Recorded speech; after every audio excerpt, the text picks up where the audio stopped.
अगला मैंने क्वेश्चन आपको दिया था, व्हाट कॉजेज नीप tides and how do they differ from the spring tides. तो टाइड्स हमने पहले भी पढ़ा था। तो टाइड्स के बारे में जब हमने ज्वारीय रिवराइन पोर्ट्स पढ़ा तो वहां पे हमने देखा था टाइड्स जो होती है ज्वार, तो वो बेसिकली चंद्रमा और सूर्य के आकर्षण की वजह से होती है, उनके अट्रैक्टिव ग्रेविटेशन पुल की वजह से होती है। जिसमें चंद्रमा चूंकि बहुत पास है हमारे चांद, तो उसका प्रभाव ज्यादा होता है, सूर्य का प्रभाव कम होता है। चलिए, तो अब हम लोग बात करते हैं व्हाट कॉजेज नीप टाइड। नीप टाइड कैसे बनती है और स्प्रिंग टाइड से कैसे भिन्न है। तो टाइड यानी ज्वार जो होता है दो तरह का होता है, एक नीप यानी कि हल्का निचला टाइड, और एक होता है ज्वार यानी कि स्प्रिंग ज्वार, उछलता हुआ। तो ये कैसे दोनों एक दूसरे से अलग है। ज्वार के भी दो हिस्से हैं।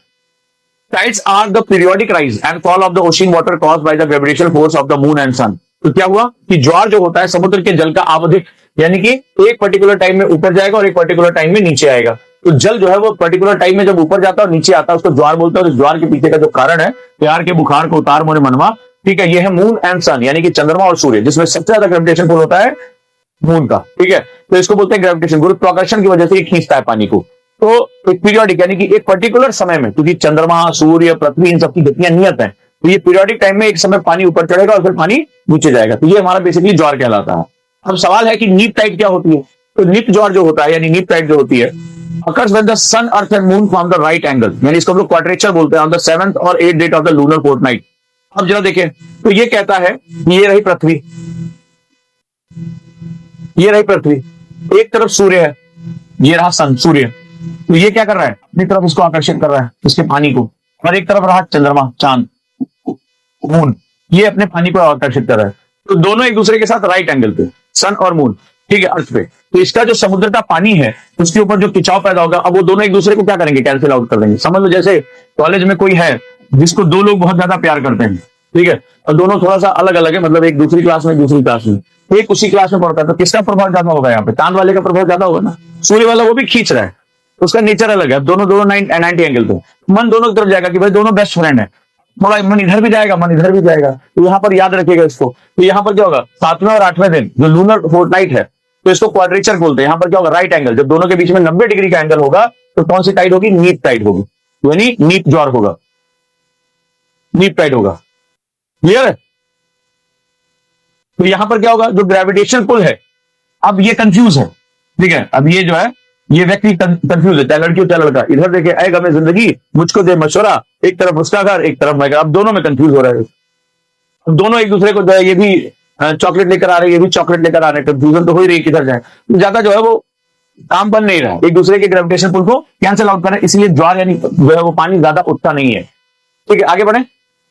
तो gravitation force particularly cancel each other making high tides lower and low tides higher than average.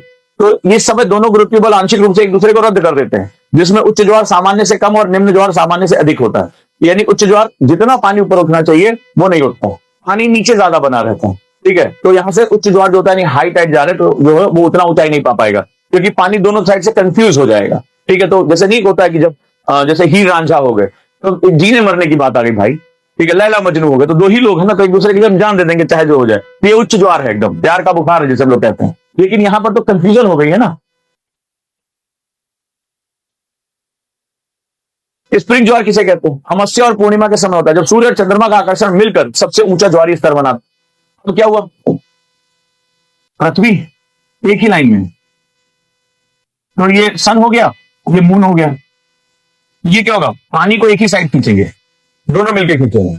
जैसे आप बहुत बिगड़े हुए हैं, मान लीजिए हम थोड़ी सी बात करें, तो अब मान लीजिए मैं एज ए मेंटर यहां पर आकर जमा हो गया, और यहीं पे आपके पेरेंट्स भी आकर जमा हो गए, बोले एक लाइन में, बोले आप बच्चे को पढ़ा के रहेंगे यार, तो हम आपसे ज्यादा आपके पेरेंट के संपर्क में, आप खींच लेंगे, आपको यार खींच लेंगे इधर। ठीक है, आपका मतलब ज्वार एकदम उच्च मचा देंगे यार, एकदम गोरिल्ला बन के तुम यूपीएससी क्रैक कर जाओगे, कोई टेंशन लेने वाली बात नहीं है। तो यहां पर क्या होगा, जब हम स्प्रिंग टाइड आता है, स्प्रिंग यानी उछल जाना, एकदम दोनों खींच के बाहर कर देंगे। ठीक है, अब ये कहानी सुन लोगे, अरे ओ पापा उजान सब ठीक नहीं पढ़ा रहे, ये वो दुनिया भर का, अरे हमें सब आपस में पता है, हम समझ गए तुम जो है तुम पटाई कर रहे हो, इधर उधर घूम रहे हो, खींच के बाहर निकालेंगे तुम्हारी सारी एनर्जी को। तो यहाँ पर क्या होगा, मिल कर ले आए, अब तुम्हारे घर वालों के साथ मिलकर एकदम मेंटरशिप लगा के टाइम टेबल फिक्स करके नंबर रोज शेयर करके अब मामला साफ हो गया एकदम। जैसे अब देखो कल परसों जो है वो सिलेक्शन वाली क्लास का टेस्ट दिया था, तो खुद ही शेयर भी किया था, अब बहुत से बच्चों ने टेस्ट ही नहीं दिया, तो आज फंस गए गुरुकुल में मेरे चक्कर में, अब गुरुकुल में फंस गए। आज मैंने पेन के बीच में उंगली लगाई, मैंने उनको नया कला सिखाया कि उंगली के बीच में जो है वो पेन कैसे रखा जाता है, और जब दबाओ तो फिर कैसा लगता है। तो कई लोगों ने कहा हम अगली बार से टेस्ट जरूर देंगे। तो यही होता है, पकड़े गए हैं तो ऑनलाइन वाले बहुत से नहीं पकड़े जा रहे, बहुत से लोगों ने टेस्ट नहीं दिया होगा। गुरुकुल में तो ये पकड़ा पकड़ा के रोज हम जो है पीट पीट के सही कर लेते हैं, क्वेश्चन पूछते हैं, उठक बैठक लगवा लेते हैं, तो वहां पे काम चल जाता है। ये क्या हो रहा है, इसको हम लोग बोलते हैं स्प्रिंग टाइट। स्प्रिंग टाइट का मतलब जब कब होता है, अमावस्या यानी फुल मून और नो मून के दिन में, यानी न्यू मून जिसे हम लोग कहते हैं, मून फुल। तो यहाँ पर हम देखेंगे न्यू मून और फुल मून दोनों समय, अमावस्या और पूर्णिमा के समय होगा, याद रखिएगा अमावस्या और पूर्णिमा के समय होगा, और सूर्य और चंद्रमा एक ही लाइन में होंगे, अलाइंड होंगे। तो ये क्या होगा, पानी को जबरदस्त ऊंचाइयों के साथ खींच लेंगे। तो नीप टाइड और स्प्रिंग टाइड समझ में आया। तो neap tides are critical for the navigation as tidal range reduction affects harbour entry times. तो नीप ज्वार क्यों महत्वपूर्ण है, नेविगेशन के लिए, नौवहन के लिए महत्वपूर्ण होता है, क्योंकि ये बंदरगाहों में प्रवेश के समय को प्रभावित करता है। ठीक है, तो ये बहुत इंपॉर्टेंट होता है। तो ये लूनर साइकिल को फॉलो करते हैं और महीने में लगभग 2 बार ऐसा होता है कि इस तरीके से लगभग महीने में 2 बार होता है। राइट, चलिए। तो गल्फ ऑफ फंडी, ये वैसे भी एग्जाम में क्वेश्चन आया है, दुनिया में सबसे ऊंचा ज्वार कहां पाया जाता है, वो पाया जाता है gulf of Fundy, bay of Fundy में। ठीक है, दुनिया का सबसे हाई टाइडल रेंज है सबसे, और भारत में कहा है, कच्छ के पास।